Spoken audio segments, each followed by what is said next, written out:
Assalamualaikum warahmatullahi wabarakatuh dan selamat sejahtera. Hari ini kita akan mempelajari kemahiran tambah wang dalam matematik tahun 1. Sebelum ini kita dah belajar beberapa kemahiran yang melibatkan wang, seperti menyatakan wang ataupun mengenali wang. Yang kedua iaitu menyatakan nilai wang, dan seterusnya kemahiran menyatakan penukaran wang. Dan pada hari ini kita akan mula sentuh tentang operasi melibatkan tambah wang. Dalam tambah wang ini, kita akan sentuh berkenaan tambah wang siling sehingga RM1 dan juga tambah wang kertas sehingga RM10. Dan murid boleh ingat kembali kemahiran tambah yang kita dah pelajari pada tajuk-tajuk sebelum ini, iaitu tambah sehingga 100. Memandangkan operasinya adalah sama, cara pengiraannya adalah sama, cuma yang membezakan antara kedua-dua tajuk tambah hingga 100 dan juga tambah wang ini adalah melibatkan penggunaan unit sen dan juga unit ringgit. Okey, cikgu akan tunjukkan beberapa contoh supaya murid lebih memahami kemahiran ini. Yang pertama, cikgu ambil 20 sen tambah 10 sen. Okey. Seperti yang kita dah belajari dalam tambah sehingga 100, bentuk ini dinamakan sebagai bentuk lazim. Kita tetap akan jumpa bentuk lazim dalam pengiraan tambah wang ini. Cuma yang membezakannya adalah penggunaan unit sen dan sen. Okey, itu saja yang berubah. Tetapi cara mengira masih lagi sama. Bagaimana kita nak mulakan pengiraan? Macam biasa, kita akan mulakan daripada nombor yang berada di belakang. Okey, tetapi kita tengok soalan 20 sen tambah 10 sen, jawapan pun mesti ada sen di belakangnya. Okey, kemudian kita mula dengan nombor yang berada di belakang, sifar tambah sifar, 2 tambah 1, 3. Itu adalah contoh yang pertama. Contoh yang kedua, katakanlah cikgu ambil 45 sen tambah 5 sen. Okey. Sama juga, kita tengok di belakang ni ada sen, jawapan pun mesti ada tulisan sen. Kemudian kita mulakan kiraan 5 tambah 5 jadi 10. Sama juga seperti yang kita belajari tentang tambah mengumpul semula. Dia tak boleh tuliskan dua nombor dalam kotak yang sama. Dia tak boleh. Bermakna apa yang perlu kita buat, kita tengok ada nombor 1 dan ada nombor sifar. Okey, sifar kita tinggalkan di bawah, 1 kita hantar di depan.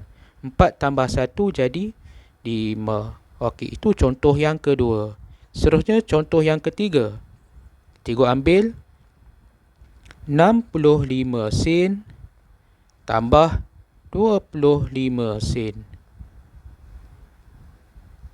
Okey, sen sini, bawah pun mesti ada sen. Kemudian kita mula dari sini, 5 tambah 5, 10. Sama juga, kalau 10 tak boleh tulis macam ni. Tak boleh tulis di bawah ruangan yang sama, maknanya nombor sifar tinggalkan di bawah, 1 hantar di sebelah. Kemudian kita kira 6 tambah 2, kita buat pengiraan menggunakan jari ataupun pengiraan secara pantas. 6 tambah 2 jadi 8. 8 tambah 1, 9. Okey, ini adalah pengulangan semula tentang kemahiran tambah yang kita dah belajari sebelum ini. Contoh 1, 2 dan 3 ini adalah melibatkan pengiraan dalam bentuk sen sehingga RM1. Kemudian cikgu akan tunjukkan contoh tentang bagaimana untuk melakukan pengiraan wang kertas sehingga RM10. Okey, contoh yang pertama. Okey, sebab nilai sampai RM10 ni kemahiran tambahnya adalah lebih mudah. Katakanlah cikgu ambil RM3 tambah RM2 sama dengan berapa? Okey, kita tengok RM, jawapan pun mesti ada unit RM. Kemudian kita tengok 3 tambah 2. 3 tambah 2. 1, 2, 3, 4, 5. Okey, maknanya murid boleh gunakan sama ada nak buat kiraan pantas, gunakan jari 3 tambah 2, ataupun kalau murid tak mahir guna jari, buatlah cara yang murid selesa. Kemudian contoh yang seterusnya, katakanlah RM4 tambah RM3. Okey, ini adalah bentuk lazim. Yang nombor 4 tadi adalah ayat matematik. Untuk contoh nombor 5 melibatkan bentuk lazim, tetapi bentuk lazim yang mudah. Sebab apa? Sebab nilai nombornya sampai 10. Maknanya nilai nombor dia tidak besar. Kita boleh buat tambah secara terus. 4 tambah 3, 7. Kalau ada RM di depan, jawapan pun mesti ada RM juga di depan. Okey, ini adalah beberapa contoh bagaimana untuk melakukan pengiraan tambah sehingga RM10 untuk wang kertas dan juga tambah sehingga RM1 untuk melibatkan wang shilling. Seterusnya, cikgu akan sentuh bagaimana untuk melakukan pengiraan. Membina pengiraan berdasarkan ayat matematik yang diberi. Contoh, okey, katakanlah bina. Okey, sekarang ni kita buat bina bentuk lazim.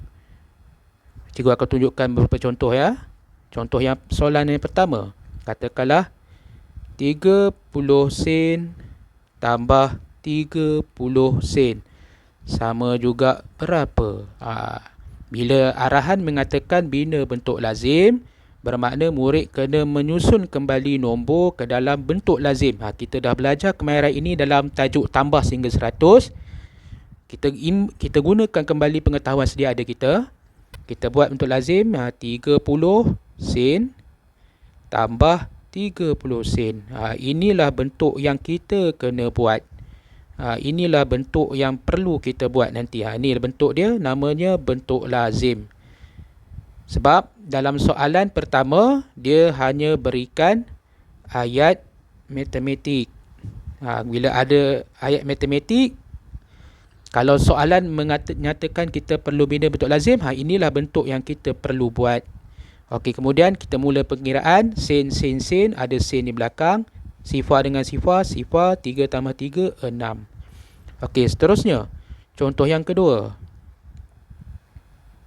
Katakanlah 55 sen tambah 25 sen. Sama dengan berapa?